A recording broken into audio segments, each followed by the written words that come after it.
Step 1. Analyse all components of the unit of competency. It is essential prior to determining the content for your unit that you review all components of the unit of competency.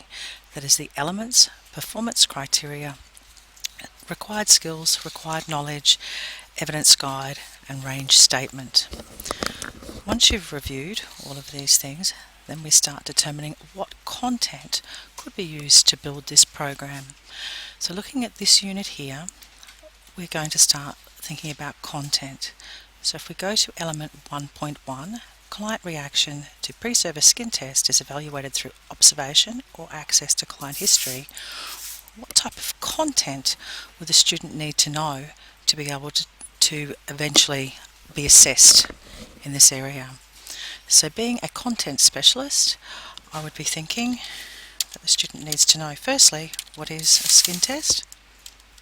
A skin test. They need to know what is client history, and so on.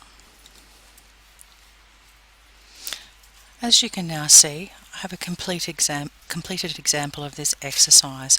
So what I've done is work through each element and performance criteria firstly to determine the content that should be covered. So as we scroll down through here, you can see there's a reasonable amount of content. The reason why I wanted to start at the elements and the performance criteria is to illustrate the importance of viewing all components of the unit. What I mean by that is this. I'll just continue to scroll down. When we come to the required skills and knowledge, you can see that in some cases, or particularly in the skills, that we've actually covered off on the content in this area. When we move down to the knowledge though, you'll note that some areas have not been covered.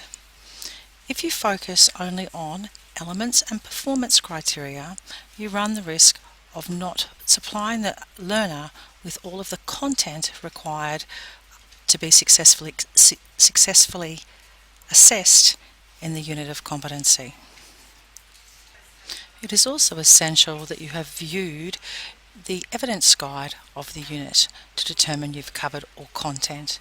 For example, here you can see where it's highlighted in yellow.